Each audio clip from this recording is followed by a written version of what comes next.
Good morning dear friends. आप सभी का स्वागत है स्टडी विद राहुल 247 पर। आइए आज के क्लास में हम लोग देखेंगे भारत का भौगोलिक अवस्थिति। और इस पार्ट में हम लोग भारत से जुड़े जितने भी प्रश्न एग्ज़ाम में पूछे जाते हैं, चाहे वो पीसीएस का एग्ज़ाम हो, यूपीएससी का हो या किसी राज्य स्तरीय परीक्षा हो, मैं सबको ये बताने वाला हूँ यहाँ पे सारे कंडीशन को कि कैसे भारत की भौगोलिक स्थिति है, ये विस्तार को, कितनी जनसंख्या है, साक्षरता को, लिंगानुपात को, जनसंख्या घनत्व को, साक्षरता को, तो ये सब हम लोग जानने वाले हैं जहाँ से प्रश्न एग्ज़ाम में बनता है। सबसे पहले आइए हम लोग देखते हैं भारत की स्थिति। तो भारत जो पूरे ग्लोब पर उत्तरी पूर्वी गोलार्ध में स्थित है। भारत की जो राजधानी है नई दिल्ली है। भारत की राजधानी कहाँ है? तो नई दिल्ली। भारत को अन्य नाम से भी जाना जाता है, जैसा कि आर्यावर्त, आर्य के निवास के कारण, जम्बू द्वीप के होने के कारण भारतवर्ष, राजा भरत के नाम पर, हिंदुस्तान और इंडिया। तो ईरानियों ने हिंदुस्तान कहा और यूनानियों ने इंडिया कहा। यहाँ से प्रश्न बनता है। तो भारत के यहाँ कुल 5 नाम आपने देखा: आर्यावर्त, जम्बू द्वीप, भारतवर्ष, हिंदुस्तान और इंडिया। ये भारत के कुल 5 नाम आपने देखा। भारत की राजधानी नई दिल्ली। भारत उत्तरी पूर्वी गोलार्ध में स्थित है, जो एशिया कॉन्टिनेंट के अंतर्गत आता है। ठीक है। अब रहा बात कि भारत का जो आकार है वो किस प्रकार का है। आकार तो ये चतुष्कोणीय है। भारत का आकार कैसा है? चतुष्कोणीय है। तो प्रश्न आएगा कि भारत का आकार कैसा है, त्रिकोण या चतुष्कोण? तो भारत का आकार चतुष्कोणीय है। जनसंख्या के दृष्टि से चीन के बाद भारत का स्थान जो है ये दूसरा है। यानी बात की जाए कि जनसंख्या के मामले में भारत कितने नंबर पे आता है, तो सेकंड नंबर पे आता है और पहले नंबर पर चाइना। लेकिन आगामी जो जनगणना होगा उसमें देखना है कि भारत एक नंबर पर आया कि नहीं आया। अब बात करते हैं भारत का अक्षांशीय विस्तार। अक्षांश यानी लेटीट्यूड। तो अक्षांशीय विस्तार भारत का जो है 8 डिग्री 4 मिनट उत्तरी अक्षांश से लेकर 37 डिग्री 6 मिनट उत्तरी अक्षांश तक। यानी भारत तो उत्तर पूर्वी गोलार्ध में स्थित है, तो उत्तर टू उत्तर ही होगा। तो भारत का जो अक्षांशीय विस्तार है 8 डिग्री 4 मिनट से लेकर 37 डिग्री 6 मिनट, और भारत का देशांतरीय जो विस्तार है वो है 68 डिग्री 7 मिनट से लेकर, ये देशांतरीय विस्तार 68 डिग्री 7 मिनट से लेकर 97 डिग्री 25 मिनट तक। देखिए इसको क्या पढ़ते हैं हम लोग, जैसे 3 लिख करके ये लिख दिया तो 3 मिनट हुआ, 3 लिख करके 2 लाइन खींचा तो ये 3 सेकेंड हुआ, और डिग्री तो आप देख ही रहे हैं। तो यहाँ से आपके एग्ज़ाम में सक्षमता में मैं बात करूँ तो कौन से प्रश्न पूछा जा सकता है? सिर्फ एक, भारत जनसंख्या के अनुसार कितने नंबर पर आता है? तो आप कहेंगे सेकंड नंबर पर। भारत की राजधानी कहाँ है? तो नई दिल्ली। लेकिन अन्य एग्ज़ाम में ये दोनों प्रश्न भी बन जाता है। ठीक, आगे देखते हैं। अब बात करते हैं यहाँ पे सक्षमता में, यहाँ से या अन्य एग्ज़ाम में बहुत सारे प्रश्न बन जाते हैं। भारत का जो मानक समय रेखा है वो 82.5 डिग्री पूर्वी देशांतर को लिया गया है। किसको? पूर्वी देशांतर को, जो जीएमटी से, ग्रीनविच मीन टाइम से 5.5 घंटा आगे है। कितना घंटा? 5.5 घंटा आगे है। और ये जो भारत का मानक समय रेखा है 82.5 डिग्री पूर्वी देशांतर, वो प्रयागराज के समीप यानी इलाहाबाद, पुराना नाम मिर्ज़ापुर के समीप है, और ये जीएमटी ग्रीनविच मीन टाइम से 5.5 घंटा आगे है। और भारत के कुल 5 राज्यों से होकर के आईएसटी इंडियन स्टैंडर्ड टाइम का जो लाइन है, मानक समय रेखा है, पूर्वी देशांतर 82.5 डिग्री, ये भारत के कुल 5 राज्यों से होकर गुजरता है। कौन कौन वो राज्य हैं ये भी देख लीजिए। उत्तर प्रदेश, मध्य प्रदेश, छत्तीसगढ़, उड़ीसा और आंध्र प्रदेश। तो यहाँ से प्रश्न ये बनता है, बीपीएससी टीआरई में भी बना था, कि भारतीय मानक समय ग्रीनविच मीन टाइम से कितना घंटा आगे है। तो आप कहेंगे 5.5 घंटा आगे है। और भारतीय मानक समय रेखा भारत के कितने राज्यों से गुजरती हैं, तो आप कहेंगे 5 राज्यों से। और अन्य एग्जाम में पूछा जाता है कि इनमें से किस राज्य से आईएसटी इंडियन स्टैंडर्ड टाइम जो रेखा है, पूर्वी देशांतर 82.5 डिग्री, नहीं गुजरती है। तो 3 नाम दे देगा और चौथा ऐसा देगा जिससे नहीं गुजरती है, और एकदम समीप का राज्य देगा। तो आपको ये 5 नाम अगर याद है तो वो भी प्रश्न आप बना सकते हैं। देखिए, ये आप लोग जो कहते हैं ना पीडीएफ नहीं बोलता है, वो तो लिखा रहता है, लेकिन चीज़ों को कैसे पकड़ना है और कौन से चीज़ एग्ज़ाम में आता है, ये आपको मैं यहाँ पे समझिए कि ये एक नोट्स के माध्यम से ही समझा रहा हूँ। मेरे नोट्स बनाने का तरीका यही है, इसलिए प्रश्न माइंड में रहता है। ट्रिक याद कीजिएगा कि प्रश्न, इससे अच्छा पूरे थ्योरी को समझ जाइए। अब ये कोई पूछ देगा आपसे कि 5.5 घंटा क्यों आगे होता है, तब तो मामला गड़बड़ हो जाएगा। तो देखिए, आप बहुत सारे लोग जानते भी हैं, एक देशांतर में 4 मिनट का अंतर होता है। और ये जो 82.5 डिग्री है, 82.5, इसमें जब हम 4 मिनट से गुना करेंगे तो ये आ जाएगा 330 मिनट। कितना आ जाएगा? 330 मिनट। क्योंकि एक देशांतर में 4 मिनट का अंतर, तो 82.5 देशांतर में 330 मिनट। इसका मतलब हुआ 300 में 5 घंटा और 30 मिनट में 30 मिनट, तो 5 घंटा 30 मिनट का अंतर होता है। चलिए आगे देखते हैं। भारत की लंबाई जो है, ये नॉर्थ टू साउथ यानी उत्तर से दक्षिण के तरफ भारत की ये जो लंबाई है, कैसे याद कीजिएगा? 3 2 1 4। देखिए, 3 2 1 घटते क्रम में, या फिर 3 से 1 ज़्यादा 4, 3214 किलोमीटर भारत की लंबाई है उत्तर से दक्षिण के तरफ। कितना? 3214 किलोमीटर, या 3214 किलोमीटर भी आप बोल सकते हैं। याद करने का तरीका 3 2 1 4। लंबाई।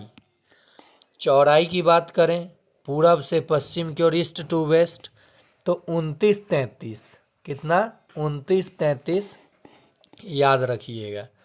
तो भारत की लंबाई ज़्यादा है कि चौड़ाई? तो अब आप बता सकते हैं कि भारत की लंबाई ज़्यादा है। भारत की स्थलीय सीमा जो है, जिसकी लंबाई है 15,106.7 किलोमीटर। आप 15,106 ही ले लीजिएगा। कहीं कहीं आपको ऑप्शन में 15,200 किलोमीटर भी देखने को मिल सकता है।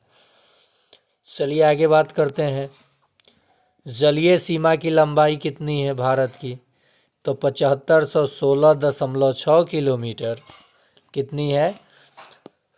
7516.6 किलोमीटर, यानी 7516.6 किलोमीटर।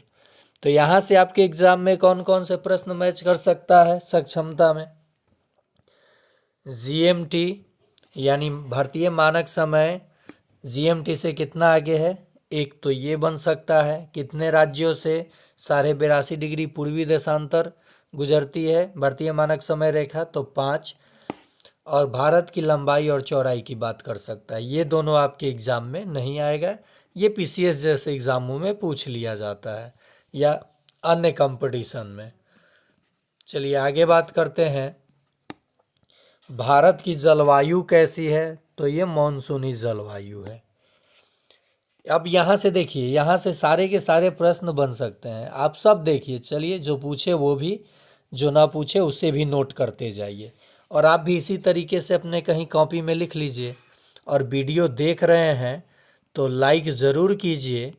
लाइक जब आप करते हैं तो मैं सोचता हूं कि आप देख रहे हैं तो मेरा भी मन लगता है पढ़ाने में, और मैं और भी अच्छे से कंटेंट को आप लोगों के पास लाता हूं, ताकि कोई भी ऑब्जेक्टिव प्रश्न आए तो आपके दिमाग में खटके और एकदम करेक्ट आंसर पे आपका उंगली जाए। घर में अगर कोई आपके तैयारी कर रहा होगा, छोटा बच्चा 9th-10th का, 11th-12th का या कंपटीशन का, तो आप उसे भी ये चैनल का लिंक ज़रूर भेज देंगे। देखिए भारत की जलवायु कैसी है, तो भारत की जलवायु मानसूनी है। अब बात करें भारत का कुल क्षेत्रफल कितना है, तो 32,87,263 वर्ग किलोमीटर भारत का क्षेत्रफल है। अब आप कहेंगे सर ये वर्ग किलोमीटर क्या है, क्षेत्रफल का इकाई है। कहीं कहीं आपको ऐसे देखने को मिल जाएगा 32.8 वर्ग किलोमीटर। ऑप्शन में अगर दशमलव में दिया है तो अगर 32.8, देखिए 32.8 एक ही डिजिट लेकर के छोड़ दिया है या 2 डिजिट ले ले, तब भी आपको घबराने की ज़रूरत नहीं है, यही आंसर हो जाएगा। तो भारत का कुल क्षेत्रफल कितना है, 32,87,263 वर्ग किलोमीटर, जो पूरे विश्व के क्षेत्रफल का 17.5 सॉरी, ये तो जनसंख्या वाली मैं बात कर रहा हूँ। पूरे विश्व के क्षेत्रफल का 2.4% जो जगह है वो भारत कैप्चर करता है। प्रश्न आएगा कि पूरे विश्व के क्षेत्रफल का कितना प्रतिशत भारत ऑक्युपाइज करता है, तो देखिए 2 आ 2 दूनी 4, 2.4%। याद रखिएगा कि भारत का जो कुल क्षेत्रफल है वो पूरे विश्व के कुल क्षेत्रफल का कितना प्रतिशत भारत ऑक्युपाइज करता है, भारत का विस्तार है कितने प्रतिशत पे, तो 2 और 4 याद रखिएगा, 2 4, 2 का वर्ग 4, 2.4%। अनन्य आर्थिक क्षेत्र जो है ये मैं आगे आपको समझाऊंगा। यहाँ भी देखिए, ये भी देखिए। सबसे पहले तो आप क्षेत्रफल देख लिए, जलवायु देख लिए, विश्व के क्षेत्रफल का कितना प्रतिशत है, और प्रादेशिक जल सीमा जो भारत का है वो है 12 नॉटिकल मील यानी 12 समुद्री मील। संलग्न क्षेत्र जो 12 से 24 नॉटिकल मील समुद्री मील तक है। और अनन्य आर्थिक क्षेत्र जो है भारत का वो 200 समुद्री मील यानी 200 नॉटिकल मील तक है।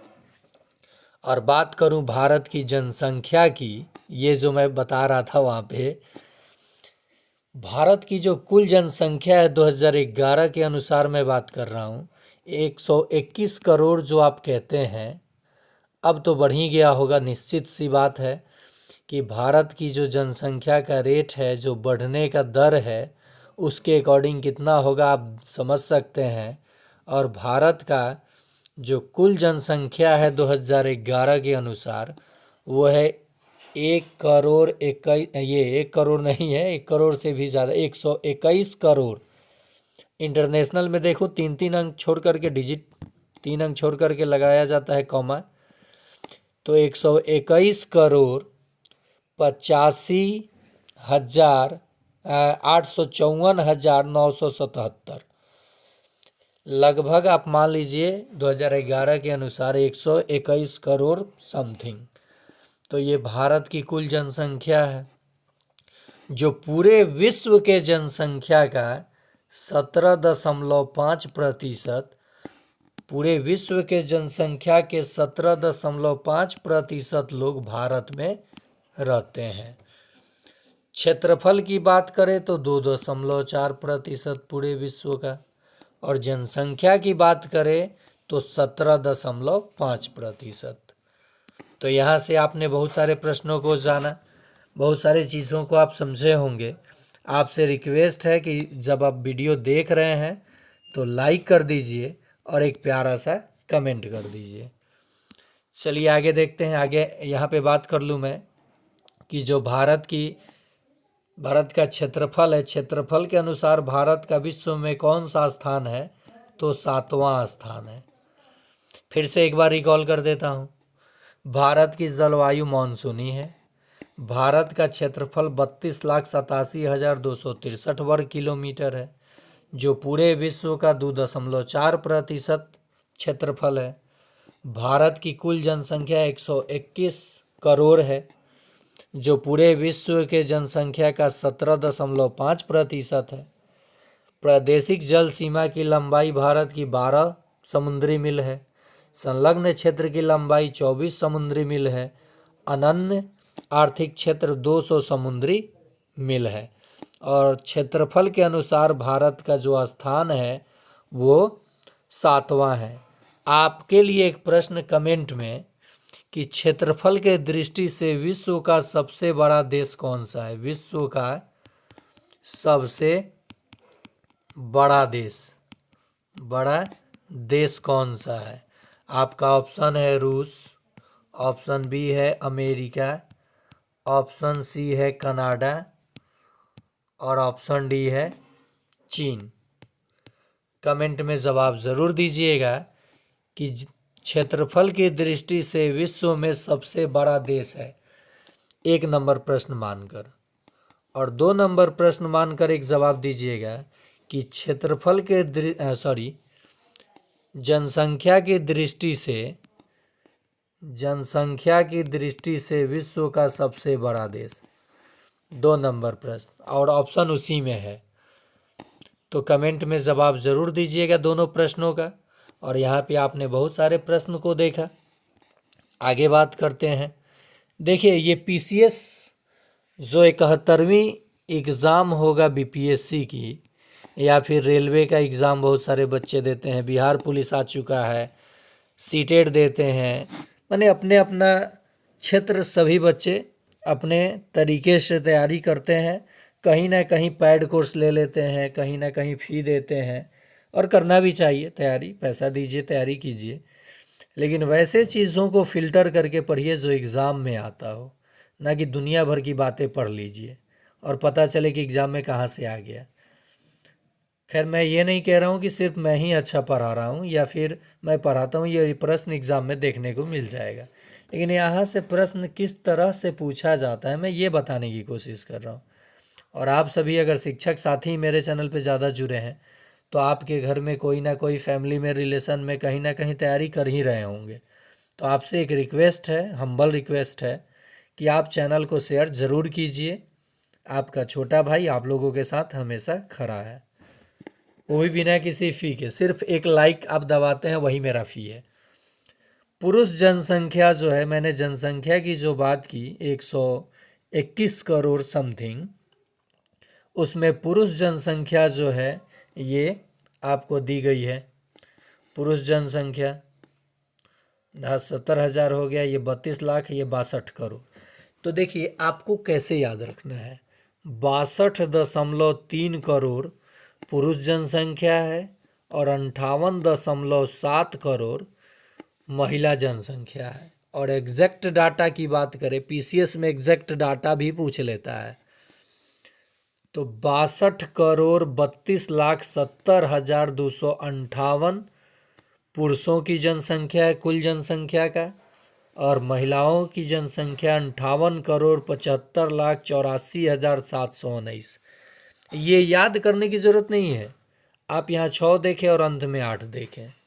ऑप्शन जब आपको मिलेगा, आप देखे रहेंगे प्रश्न और रिवीजन किए रहेंगे, तो एग्जैक्ट है कि आप सही ऑप्शन पे जाएंगे, एग्जैक्टली आप सही मार करके आएंगे।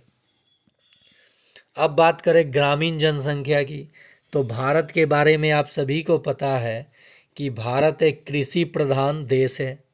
भारत जब कृषि प्रधान देश है तो निश्चित ही है कि यहाँ की ज़्यादा जनसंख्या जो है वो गाँव में निवास करती है। तो ग्रामीण जनसंख्या जो है भारत का वो है 83.37 करोड़, यानी सर्वाधिक जनसंख्या जो भारत की है वो गाँवों में निवास, ग्रामीण जनसंख्या है। तो यहाँ से प्रश्न कौन सा बनता है, ये प्रतिशत वाला, कि भारत के कुल जनसंख्या का कितने प्रतिशत लोग ग्रामीण क्षेत्रों में रहते हैं, रूरल एरिया जिसे आप कहते हैं, अर्बन नहीं। तो कहिएगा 68.8%। याद करने का तरीका 68.8, 68 में से ही 8 को बाहर कीजिएगा, तो कुल जनसंख्या का 68.8% जनसंख्या ग्रामीण जनसंख्या है भारत का, और शहरी जनसंख्या है 37.37 करोड़। देखिए कितना अच्छा डाटा है। यहाँ पे ये थोड़ा सा कन्फ्यूज़न है। कन्फ्यूज़न क्या, ये परसेंटेज आप लोगों का बिल्कुल सही है, लेकिन यहाँ 3-7 दोनों जगह हो गया है, लगता है मिस्टेक किया हूँ मैं। लेकिन आप ये प्रतिशत याद रखिएगा और ये भी याद रखिएगा। 83 तो है ही, ये कन्फर्म हूँ, और 37 दशमलव समथिंग। तो यहाँ पे शहरी जनसंख्या जो है भारत का वो है 37.37 करोड़, जो कुल जनसंख्या का 31.16% है। 68.8% जनसंख्या ग्रामीण क्षेत्रों में, शहरी क्षेत्रों में 31.16% जनसंख्या निवास करती है। अब बात करते हैं हम लोग कि ये तो 2011 के जनगणना के आधार पर मैंने डाटा तैयार किया है। जनगणना अब कंप्लीट होगा, कोरोना के कारण नहीं हुआ, तो उसके अकॉर्डिंग नया डाटा तैयार होगा, और अनुमानतः 2023 में देखा गया, बहुत सारे डाटा जारी भी किया गया सरकारी रिपोर्ट के अनुसार, लेकिन जब तक जनगणना के अनुसार नहीं आता है और 2023 के अनुसार पूछा जाएगा तो उसके अनुसार देखा जाएगा, और जनगणना के अनुसार पूछा जाएगा तो 2011 के अनुसार अभी देखा जाएगा। तो जो दशकीय, शासकीय नहीं, यहाँ पे क्या होगा, दशकीय वृद्धि दर, दशकीय यानी 10 साल में जनसंख्या में लगातार कितनी वृद्धि हो रही है, ये बात यहाँ दिखाया गया है। 17.64% दशकीय वृद्धि दर है जनसंख्या का। जनसंख्या बढ़ेगा, पॉपुलेशन बढ़ेगा तो पॉल्यूशन बढ़ेगा, बात याद रखिएगा। क्षेत्रफल थोड़े बढ़ रहा है, संसाधन थोड़े बढ़ रहा है, वो तो सब घट रहा है, रिड्यूस हो रहा है, और जनसंख्या क्या हो रहा है, मल्टीपल से बढ़ रहा है। तो आगे की स्थिति क्या होने वाली है, ये हम सब आराम से समझ सकते हैं, स्टडी करके समझ सकते हैं। अंधाधुंध दोहन हो रहा है संसाधनों का, अंधाधुंध जनसंख्या में वृद्धि हो रहा है। अगर इस पे रोकथाम नहीं लगा, ये देखिए कोई सरकार का काम नहीं है, इसलिए कहा जाता है कि अगर आप डाटा पढ़ते हैं तो किसी ये यूट्यूब और क्या बोलते हैं फेसबुक के मदद से आप ये नहीं वो रायता नहीं फैलाएंगे कि हम पे प्रतिबंध लगाया जा रहा है। प्रतिबंध आप ही के लिए लगाया जा रहा है, नहीं तो आने वाला स्थिति भयानक होने वाला है। चलिए, ये तो बाद की बातें हैं। देखते हैं यहाँ पे जो भारत का लिंगानुपात है, सेक्स रेशियो, वो 943 है। मतलब कि 1000 लड़कियों पे, लड़कियों पे कुल 943, भले 1000 लड़कों पे 943 लड़कियां हैं। यही लिंगानुपात बताता है 1000 पुरुषों पे महिलाओं की संख्या।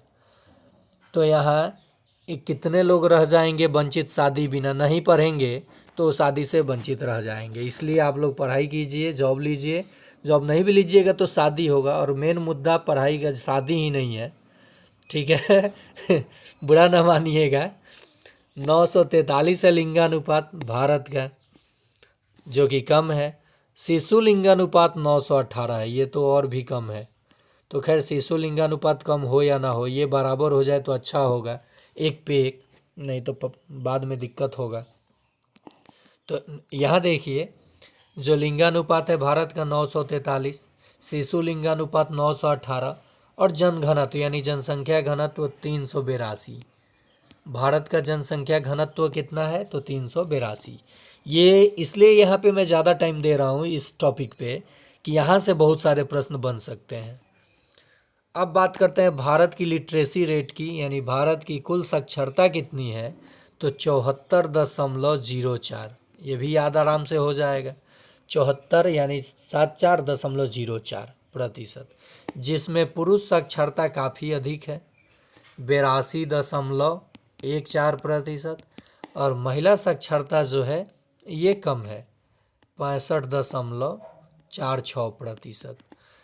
तो भारत की जो लिटरेसी रेट, एक बार और रिकॉल कर देता हूँ कि ये शासकीय नहीं दशकीय वृद्धि, दशकीय वृद्धि कितना है तो 17.64%।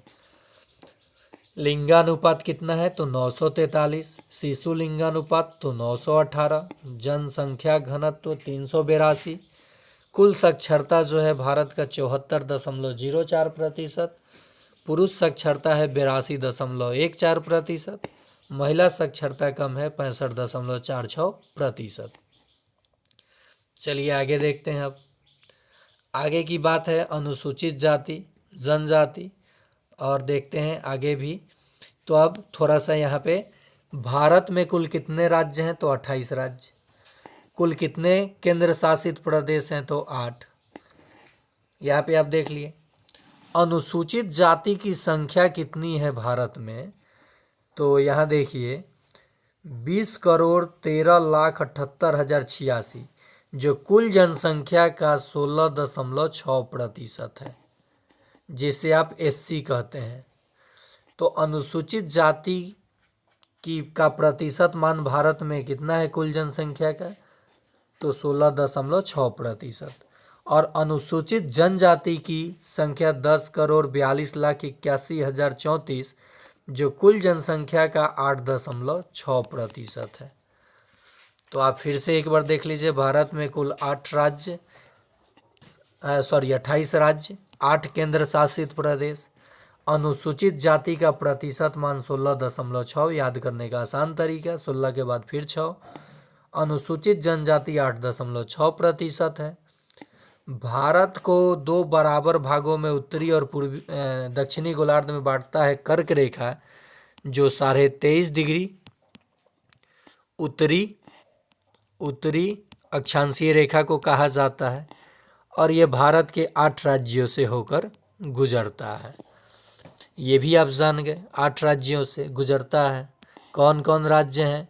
गुजरात है, राजस्थान है, मध्य प्रदेश है, छत्तीसगढ़ है, झारखंड है, पश्चिम बंगाल है, त्रिपुरा है, मिजोरम है। याद रखिएगा, मित्र पर गमछा झार, आप ट्रिक लगाते भी हैं, मैं सीधे डाटा बताता हूँ। अब यहाँ देखिए, यहाँ से भी प्रश्न खूब बनते हैं। भारत में पर्वतीय क्षेत्र का विस्तार कितना है तो 10.7%, पहाड़ी क्षेत्र का विस्तार कितना है तो 8.6%, पठारी क्षेत्र का विस्तार कितना है तो 27.7%, मैदानी क्षेत्र का विस्तार कितना है 43%। तो ये डाटा आप स्क्रीनशॉट आप ले लीजिएगा ना इसका, और रोज़ 5 मिनट 2 मिनट देख लीजिएगा, रोज़ 2 मिनट एक बार नज़र दौड़ा लीजिएगा, तो यहाँ से प्रश्न जो भी बनेगा आप आसानी से जवाब दे देंगे।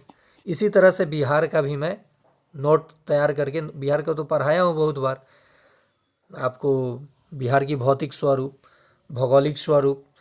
तो इसी तरह से शॉर्ट वीडियो में मैं आपको 10 से 15 मिनट में उसका भी डाटा तैयार करके नोट्स के रूप में आप स्क्रीनशॉट मार लीजिए, देखते रहिएगा। तो यहाँ से ये डाटा आप याद रखिएगा, यूपीएससी के परीक्षा में ये सारे डाटा पूछा जाता है, और अन्य एग्ज़ाम में ये सब सारे प्रश्न पूछे जाते हैं। नेक्स्ट है भारत का, ये भारत के भौगोलिक स्थिति में अंतर्राष्ट्रीय सीमा से जुड़े राज्य और केंद्र शासित प्रदेशों की संख्या 18, तेल शोधक कारखानों की संख्या जो है भारत में 23, राष्ट्रीय राज्य मार्गों की संख्या है 599, बड़े बंदरगाहों की संख्या है 13, राष्ट्रीय पशु जो है भारत का बाघ है, राष्ट्रीय विरासत पशु जो है हाथी है, राष्ट्रीय पक्षी पीकॉक यानी मोर है। आगे देखते हैं, राष्ट्रीय वृक्ष बरगद है बनियान, राष्ट्रीय पुष्प कमल है, राष्ट्रीय चिन्ह अशोक स्तंभ है, राष्ट्रीय गान जनगण मन, और राष्ट्रीय गीत वंदे मातरम। 2 प्रश्न यहाँ आप लोगों के लिए, वहाँ उधर 2 प्रश्न दिया था, तीसरा प्रश्न राष्ट्रगान जनगण के मन के रचयिता का नाम बताना है आपको 3 नंबर में। 4 नंबर प्रश्न रहेगा कि राष्ट्रीय गीत के रचयिता का नाम बताना है 4 नंबर में। चलिए आगे देखते हैं, राष्ट्रीय गीत वंदे मातरम। राष्ट्रीय राजकीय भाषा, देखिए भारत की कोई राष्ट्रीय भाषा नहीं है, ये बात आप याद रखिएगा। भारत की राजकीय भाषा है हिंदी, और राष्ट्रीय लिपि जो है वो देवनागरी, हिंदी को देवनागरी लिपि में लिखा जाता है। राष्ट्रीय वाक्य है सत्यमेव जयते। राष्ट्रीय ध्वज तिरंगा, जो 22 जुलाई 1947 को अपनाया गया था संविधान सभा के तहत। राष्ट्रीय नदी गंगा, और राष्ट्रीय जलीय जीव गंगा डॉल्फिन है। तो 4 प्रश्न आप लोगों के लिए था, बाकी आप डाटा याद रखिएगा। उम्मीद करते हैं ये सारी चीज़ें आपको भारत के बारे में काफ़ी कुछ जानकारी प्रदान की होगी, और एग्ज़ाम की दृष्टि से, किसी भी परीक्षा की दृष्टि से ये महत्वपूर्ण टॉपिक है। आप देखिए और शेयर कीजिए। पसंद आया है तो लाइक कीजिए, नहीं पसंद आया है स्किप करके दूसरे जगह चले जाइए।